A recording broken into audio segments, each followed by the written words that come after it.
오늘 우리에게 주신 하나님 말씀은 마가복음 7장 24절부터 30절까지 말씀입니다. 한 목소리로 봉독하겠습니다.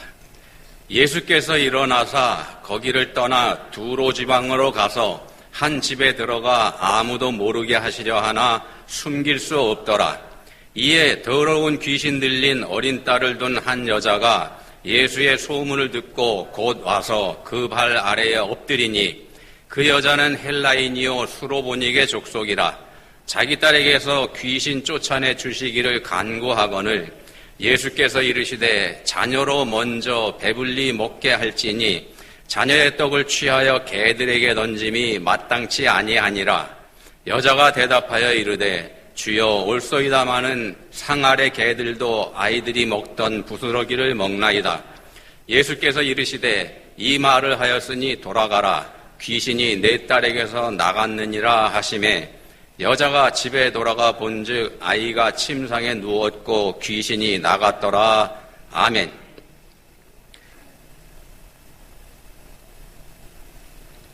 네, 전에도 제가 한번 말씀드린 적이 있는 분인데 일본 내셔널 전기, 마쓰시다 전기의 창업자 파나소닉으로 유명하죠. 마쓰시다 고노스케라고 하는 분이 있죠. 이분이 자기한테 주어진 3가지 은혜에 대해서 말을 했습니다. 회장님은 어떻게 이렇게 크게 성공하실 수 있었습니까? 라고 어떤 사람이 질문을 했는데 이분이 한 대답이 그겁니다. 제가 받은 3가지 은혜가 있습니다. 뭡니까? 했더니 첫 번째 은혜는 가난입니다. 가난이 은혜라고 했습니다. 워낙 가난했기 때문에 자기가 부지런히 살지 않을 수가 없었다고 했습니다. 그래서 가난이 나를 부지런한 사람으로 만들었습니다. 이게 첫 번째 은혜고, 두 번째 은혜는 허약입니다. 허약. 몸이 워낙 약했기 때문에 건강에 신경을 안 쓰고 살 수가 없었다는 겁니다. 항상 조심하면서 살았고 건강관리에 신경을 썼고 이분이 94세까지 살았습니다. 근데 90세가 넘어서도 겨울에 냉수마찰을 했다고 얘기가 전해옵니다. 약한 게 은혜였었다. 세 번째 은혜는요, 배우지 못한 게 은혜다. 초등학교 중퇴가 이분의 학력입니다. 세상의 모든 사람이 자기보다 낫다고 생각을 하게 됐습니다. 배운 게 워낙 없으니까. 그래서 모든 사람에게 배우려고 하는 자세로 내가 살았노라. 그래서 이 3가지가 나한테는 은혜가 됐습니다. 이런 불행했던 환경이 나를 위해서 하늘이 주신 은혜라고 믿으면서 감사하면서 살았습니다. 이렇게 얘기를 합니다. 고난을 은혜로 승화시킨 대표적인 사례에 해당되는 분이 이분이죠. 그래서 한번 더 소개해드렸습니다. 이런 말이 있습니다. 극심한 고난 중에서는, 그러니까 고통이 심한 그 가운데서는 그 고통에 대해서 감사할 수 없지만, 그 고통 그 자체를 감사할 수 없지만 모든 일에 감사할 때 그 고통이 끝나게 된다. 감사하는 사람한테는요, 고난이 고통을 주지 못한다는 얘기가 됩니다. 고난이 사라지거나 그러는 건 아닙니다.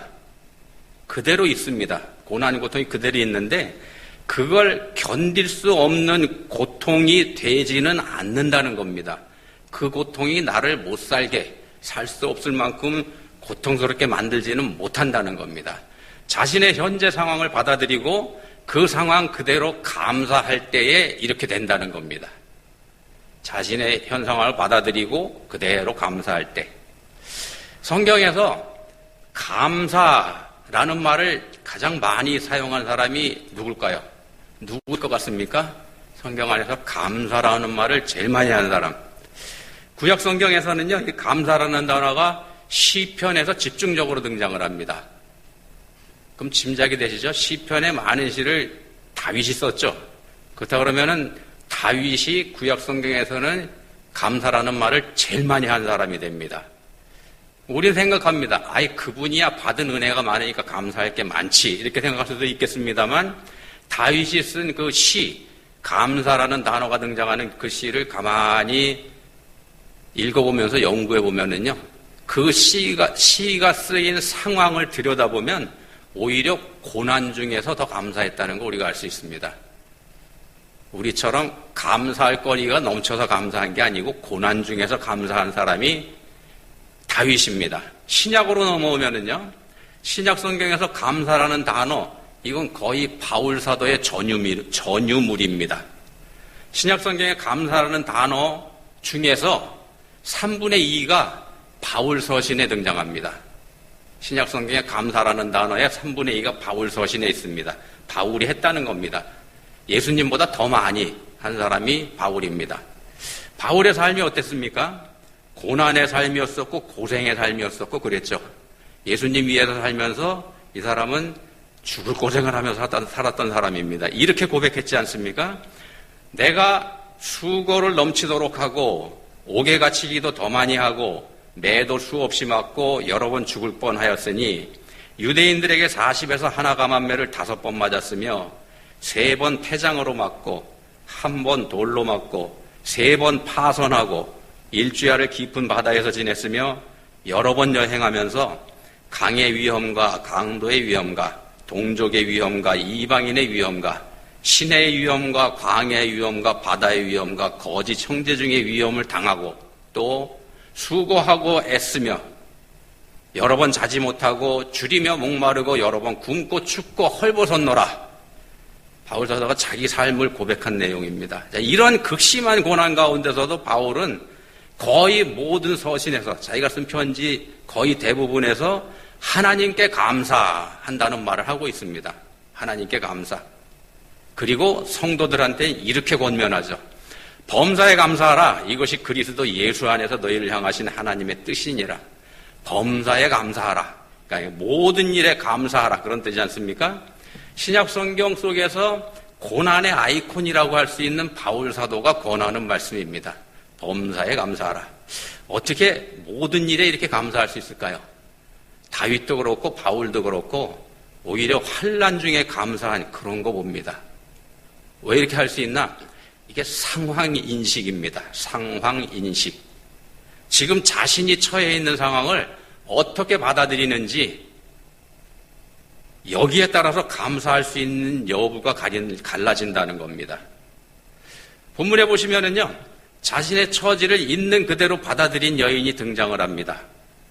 귀신 들린 어린 딸 때문에 예수님을 찾아와서 도움을 청하죠. 근데 도움을 청했지만 오히려 예수님한테 모욕을 당하고 맙니다. 27절에서 말씀합니다. 자녀의 떡을 취하여 개들에게 던짐이 마땅치 아니하니라. 우리 문화에서도요, 개라는 단어를 사람한테 사용하면 욕이 되지 않습니까? 여기도 마찬가지입니다. 여기도 욕을 한 겁니다. 예수님께서. 유대인 남자인 예수님이 이방 여인에게 한 거기 때문에 이거 더 모욕적인 욕이 됩니다. 평소에 예수님 모습이 아니죠. 근데 예수님께서 이렇게 이방 여인한테 모욕을 주셨다는 겁니다. 분명히 예수님께서 하신 말씀입니다. 자녀의 떡을 취하여 개들에게 던짐이 마땅치 아니하니라. 근데 놀랍게도요, 이 여인이 이 말씀을 인정합니다. 주여 올소이다. 오늘 말씀 제목입니다. 주여 올소이다. 무슨 말입니까? 예, 나 개 맞습니다. 그런 얘기죠. 일단 예수님께서 하신 말씀을 인정하고 그대로 받아들입니다. 이 여인은 이방인이지만은요, 이 신약성경 원문으로 이렇게 읽어보면은 이 여인이 그냥 일반 여인이 아니고 귀부인이라는 걸 알 수 있습니다. 지체가 높은 사람입니다. 여인이. 그런 사람일수록 자신을 낮춘다는 게 더 어렵지 않습니까? 근데도 이 여자는 자신을 밑으로 낮추는 겁니다. 개만도 못한 존재로. 아마 예수님이 이 여인이 이 정도 반응을 할 거다는 걸 아셨기 때문에 이렇게 모욕을 주셨던 것 같습니다. 원래 예수님 그런 분 아니니까는요. 자, 스스로를 형편없이 낮춘 여인에게 예수님께서 말씀하십니다. 본문 29절입니다. 이 말을 하였으니 돌아가라. 귀신이 내 딸에게서 나갔느니라. 응답받았죠. 응답받았습니다. 그러면은 이 여인이 어떻게 응답을 받았을까요? 믿음으로 응답받았겠죠? 그러면은 자기 믿음으로 이런 응답을 받은 걸까? 우리 보통 그렇게 생각합니다. 예수님도 말씀하셨죠. 여자야 너 믿음이 크도다. 이렇게 칭찬하시면서 이 귀신을 쫓아내 주셨기 때문에. 근데 사실은 믿음이기보다는요, 은혜입니다. 은혜. 여인의 믿음은 예수님에게로부터 온 거기 때문에 드리는 말씀입니다. 예수님 만났을 때 여인이 이 은혜를 체험하게 된 겁니다. 이 은혜는 여인이 살고 있는 이방 땅을 찾아가신 예수님에게서 비롯된 거기 때문에 드리는 말씀입니다. 찾아가 만나주신 은혜가 먼저라는 겁니다. 은혜가 먼저입니다. 우리가 구원받는 거 우리한테서 나오는 게 아닙니다. 그 이유가 우리는 우리에게 찾아오신 구원을 받아들이는 거, 우리가 하는 건 그것뿐입니다. 은혜로 찾아오시는 걸 받아들이는 거. 은혜를 받아들이는 게 구원이라는 겁니다. 받아들이는 게 우리가 얘기하는 자기 부인에 해당이 되고요. 이게 믿음이기도 하고 그렇다는 겁니다. 어떤 목사님이 이런 말을 했습니다. 기독교는 세상에서 가장 비관적인 종교다. 기독교는 세상에서 가장 비관적인 종교다. 세상에 있는 모든 종교는요, 신의 비위를 맞추기 위해서 애씁니다. 자기들이 섬기는 신의 비위를 맞추기 위해서 애씁니다만, 기독교는 애당초에 인간이라고 하는 존재는 신한테 잘 보일 수 있는 그런 존재가 되지 못한다. 그렇게 얘기합니다. 그게 기독교입니다. 인간을 비관적인 존재로 본다는 겁니다. 인간에게는 아무 가능성 없다. 이게 성경에서 보는 인간입니다. 자신이 원하고 바라는 바를 큰 능력을 가진 신에게서 얻어내기 위해서 노력하는 것, 이게 세상의 종교죠. 치성을 들이고 정성을 들이고 공덕을 쌓고 때로는 자기 자신을 학대해가면서까지 자신의 정성과 공로, 노력, 이걸 신한테 보여줘가지고 거기서 신이 감동할 수 있게 그렇게 애쓰는 게 세상 종교지 않습니까? 예를 들면 이런 겁니다. 내 아이가 좋은 대학에 합격하게 해달라고 무릎이 깨질 때까지 수천 번 절을 하는 그런 식이죠. 왜 그렇게 합니까? 무릎이 깨지면서 피가 절절 나도 계속해서 절하는 이유, 이 정성을 좀 보시라. 보고 감동을 좀 먹어서 내가 원하는 것 좀 주시라. 이런 거지 않습니까?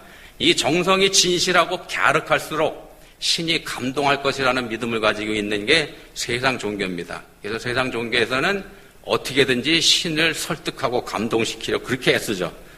기독교는 그런 거 아니라는 겁니다. 기독교는 그렇지 않습니다. 만약에 우리가 하나님을 그런 생각을 가지고 섬긴다 그러면, 하나님을 그렇게 믿는다 그러면 그건 우리가 하나님 섬기는 게 아닙니다. 하나님 섬기는 게 아니고 하나님이라고 우리가 이름 붙인 우상을 섬기는 행위가 됩니다. 하나님께서 제일 싫어하시는 게 우상 숭배지 않습니까? 오히려 벌 받을 짓이라는 겁니다. 기독교 신앙은 자기 자신을 포기하는 겁니다. 기독교인의 신앙생활은 자기 자신을 포기하는 싸움을 하는 겁니다. 자신은 아무것도 아니라고 인정하는 자리까지 내려가는 것, 그게 기독교인의 신앙생활입니다. 마스시다 회장이 그랬던 것처럼요, 이 세상에 나보다 못한 사람 하나도 없다, 여기까지 내려가는 것, 그게 기독교인의 신앙생활입니다. 이 세상에 나보다 약한 사람 없다, 나보다 못난 사람 하나도 없다, 전부 다 나보다 다 잘난 사람들이다. 이 생각이 진짜로 들 때까지, 괜히 말로만 하는 게 아니고요. 거기까지 내려가면 모든 사람이 전부 다 내 선생님이 됩니다. 내 스승이 되죠. 다 내가 배워야 될 사람들입니다. 그리고 거기까지 내려가면 내가 누구한테나 도움을 청할 수 있습니다. 자존심 그런 거 없습니다. 자존심 때문에 하지 못하는 일이라는 건 있을 수가 없습니다. 근데 무엇보다도 중요한 거는요, 무엇보다도 중요한 건 그런 낮은 자리로 내려가는 그걸 내가 할 수 없다는 걸 아는 겁니다. 낮은 자리로 내려가는 그 노력을 내가 스스로 할 수 없다. 요 사실까지 먼저 인정해야 된다는 겁니다. 난 그렇게 낮은 자리로 내려갈 수 있는 인물이 못 된다. 이걸 먼저 인정해야 되는 게 기독교인의 신앙생활입니다. 내가 애써서 낮아지려는 거 하는가 하면은요, 조금 낮아졌는가 하면 어느새 자존심이 고개를 들고 올라오죠. 이만큼 했으면 됐어. 더 이상 못해. 이렇게 자신을 정당화하는 게 우리 실상이지 않습니까? 이게 우리들의 현실이라는 겁니다. 그걸 인정하는 게 먼저입니다. 그래서 바울 사도도 탄식했지 않습니까? 내 지체 속에서 한 다른 법이 내 마음의 법과 싸워 내 지체 속에 있는 죄의 법으로 나를 사로잡는 것을 보는도다. 이 낮아지려고 애쓰는 내 안에 높아지라고 하는 또 다른 유혹하는 마음이 있어서 그 유혹에 내가 날마다 지고 말더라. 이런 한탄을 바울사도가 하고 있는 겁니다. 바울사도도 이 정도입니다. 우리 하물며 우리겠습니까? 이걸 깨닫는 게 신앙생활입니다. 그걸 먼저 깨닫는 겁니다. 우리가 나아갈 곳은 딱 한 군데입니다. 예수님의 십자가. 내 힘으로는, 우리 힘으로는 나 자신조차 이기지 못한다는 사실을 인정하고 그렇다는 사실, 그 현실을 받아들이고 십자가 앞으로 나가는 것. 고난과 역경이 찾아올 때요. 고난과 역경이 내게 왔을 때 내가 그것과 당당하게 맞서 싸우는 것. 맞서 싸워서 그걸 이겨내는 것. 그거 기독교 아닙니다. 고난과 당당하게 맞서 싸워서 이겨먹는 것. 그거 기독교 아닙니다. 맞서 싸워봐야 내가 이길 수 없다는 사실을 인정하는 게 기독교입니다. 내가 못 이긴다 이거 인정하는 게 기독교라는 말씀입니다. 그래서 맡길 수 있는 거고 그래서 의지할 수밖에 없는 겁니다. 그게 상황인식입니다. 우리 한국 사람들이 제일 좋아하는 성경 구절이죠. 내게 능력 주시는 자 안에서 내가 모든 것을 할 수 있느니라. 이 말씀은요. 내가 고난과 역경 그거하고 맞서 싸울 힘을 주신다. 힘을 주셔서 내가 이길 수 있게 해주시더라. 그 얘기 아닙니다. 우린 그렇게 받아들이는데 그 말씀 아닙니다. 앞뒤 성경 자세히 읽어보시면 그거하고 반대입니다. 자신은요. 그 고난과 역경을 이길 수 없다는 사실을 먼저 인정하고 그리고 그걸 십자가 앞으로 가지고 가는 것. 그걸 뜻합니다. 예수님께 내드리는 것. 그러면 예수님께서 힘을 주시더라 나한테. 그렇게 했더니 예수님께서 나한테 힘을 주시더라. 이런 고백인데 그러면 그때 주시는 힘이 어떤 건가? 어떤 힘인가 하면은요. 그 고난을 이기는 힘을 주신다는 얘기인가? 아니면 그 고난을 없애주신다는 말인가? 둘 다 아닙니다. 고난을 이길 수 있게 해주시는 것도 아니고 고난을 없애주신다. 그것도 아닙니다. 우리한테 주시는 능력은 바울사도가 체험한 능력은 그 고난을 견디는 능력입니다. 고난을 견디는 능력입니다. 고난을 견뎌내는 힘을 주시기 때문에 어떤 고난이든지 내가 견뎌낼 수 있었다. 이런 고백을 거기서 하고 있습니다. 빌립보서 다시 한번 천천히 읽어보십시오. 이 말씀입니다. 내가 이 고난을 견뎌낼 수 있게 해주셨다. 견뎌내는 게 신앙생활입니다. 맞서 싸우는 게 신앙생활이 아니고요. 자, 무릎팍이 깨지도록 절을 수천 번 한다고 해서 우리 애가 좋은 대학에 가는 거 그런 거 아닙니다. 좋은 대학에 애가 가려면 공부 열심히 해야죠. 그게 답입니다. 하나님의 은혜는요, 공부하지 않은 애를 좋은 대학에 합격시켜주는 그런 거 아니라는 겁니다. 아이가 공부한 만큼 거기에 맞는 학교에 가게 해주시는 게 은혜고, 수준에 맞는 학교에 그게 은혜고, 그걸 감사함으로 받아들이는 게 그게 믿음입니다. 주신 것을, 그러니까 내가 당한 상황을 받아들이는 겁니다. 부자 동네 두로의 귀부인이 살고 있죠. 본문에 등장하는 여인이 그런 여인입니다. 두로가 이스라엘보다 훨씬 잘 사는 동네입니다. 거기에 지체 높은 여인이, 그 여인의 딸이 귀신이 들렸습니다. 귀신 들린 딸을 가지고 있죠. 근데 여기서 얘기하는 귀신이라고 하는 게 세상 권세를 상징하기도 합니다. 에베소 2장 2절에 보시면은 이렇게 말씀합니다. 그때 너희는 그 가운데서 행하여 이 세상 풍조를 따르고 공중의 권세 잡은 자를 따랐으니 곧 지금 불순종의 아들들 가운데서 역사하는 영이라. 불순종의 아들들 가운데서 역사하는 영, 사탄의 영이죠. 이 말씀처럼요. 이 세상의 풍조를 따르는 것, 이게 세상 귀신에게 사로잡힌 거이기도 합니다. 세상 생각 따라가는 게 세상 귀신에게 사로잡힌 겁니다. 본문에 귀신 들린 게 상징하는 게 바로 그거이기도 합니다. 그런 면에서 이 세상의 모든 사람들은 사실은 귀신에게 잡혀 있습니다. 세상을 주관하는 세상 귀신에게. 이 여인은 지체가 높은 사람이라고 말씀드렸습니다. 여인이 이 지체가 높은 신분이라는 건 그만큼 세상에서 잘 나가는 사람이라는 얘기가 됩니다. 그 얘기는 뭡니까? 세상 권세, 사탄의 권세, 여기하고 친했던 사람이라는 얘기죠. 근데 그 세상 권세, 사탄의 권세라고 하는 건 속임수에 불과합니다. 잘 나가게 해주는 듯 하다가 수틀리면 한꺼번에 망가뜨려 버리는 거, 그게 사탄의 장난질입니다. 그 장난질에 당한 사람이 바로 본문에 등장하는 여인이고요. 딸이 귀신에게 사로잡힌 게 드러났죠. 근데 사실은 그게 은혜입니다. 내 딸이 귀신에게 사로잡혔구나. 이걸 알게 된 사실이 이 여인한테는 은혜가 됩니다. 오히려 그게 은혜입니다. 왜냐하면 내가 어떤 상황에 처해 있는지 알게 됐으니까, 실상을 알게 됐으니까는요. 자기 상황을 인식하게 됐기 때문에 이게 은혜라는 말씀을 드리는 겁니다. 구약 성경에 보시면 나병을 가장 무서운 병으로 꼽죠. 영적인 병으로도 이렇게 취급을 합니다. 왜 나병을 가장 무서운 병이라고 성경에서 말씀하는가 하면은요, 이게 감각이 없는 병이기 때문에 그렇습니다. 나병에 걸리면 손가락이 썩어도 모릅니다. 손가락을 불이 시뻘건 화롯불에 집어넣어도 뜨겁지 않습니다. 못 느끼죠. 심지어 떨어져 나가도 감각이 없습니다. 느끼지 못합니다. 그게 나병이죠. 그래서 무서운 병입니다. 영적으로 우리 인생들이 처한 상황이 그렇다는 걸 알게 하는 게 구약 성경에서 말씀하는 나병입니다. 느끼지 못하는 사이에, 알지 못하는 사이에 점점 죽어가는 거죠. 만약에 나병에 걸린 사람이요, 그 사람의 옆구리를 어떤 사람이 막대기로 쿡 찔렀는데 이 사람이 아이 이렇게 반응을 했다. 그러면 병이 낫다는 얘기가 됩니다. 고통을 느끼는 게 복입니다. 나한테 고난이 왔다는 걸 아는 거, 내가 지금 고난 중에 있구나, 이거 아는 게 은혜입니다. 그 고난 앞에서 내가 무력하다, 아무것도 할 수 없다, 이것까지 알게 되면 낮아질 수밖에 없게 됩니다. 그럼 어떻게 됩니까? 십자가 앞으로 가야 되죠. 십자가 앞으로 나가게 됩니다.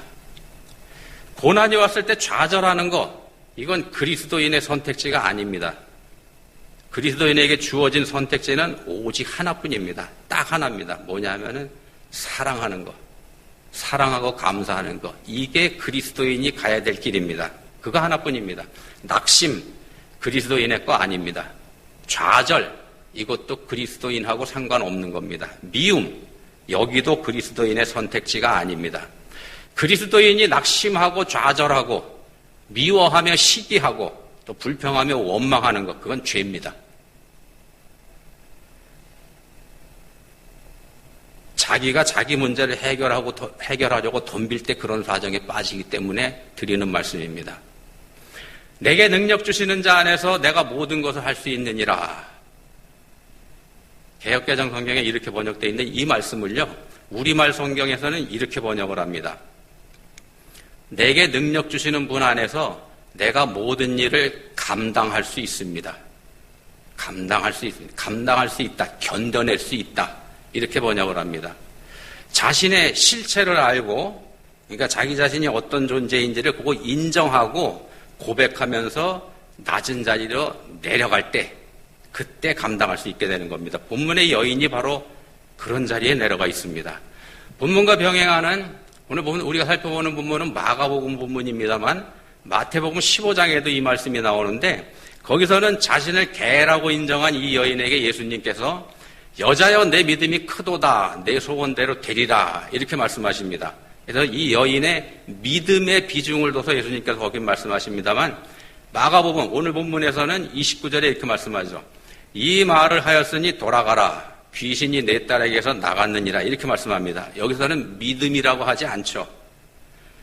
네가 너의 실체를 바로 보게 됐고 또 그것을 인정했으니 넌 됐다, 그런 정도 말입니다. 그게 믿음이라는 겁니다. 자신의 실상을 바로 보고 자기 자신의 무력함을 깨닫고 그걸 인정한 것, 그게 믿음입니다. 예수님을 믿는 믿음으로 구원받는다고 하는 거는요, 내 믿음으로 구원받는다는 얘기가 아닙니다. 오히려 난 아무것도 아니고 오직 주님의 은혜만이 내가 살 길이라는 걸 인정하는 것, 그런 믿음으로 구원받는 겁니다. 그게 성경에서 말씀하는 믿음의 성격입니다. 우리 그리스도인은 그냥 은혜 입은 사람들입니다. 자랑할 게 하나도 없습니다. 만약에 구원받은 그리스도인이 된 우리에게 아직도 자랑할 게 있다.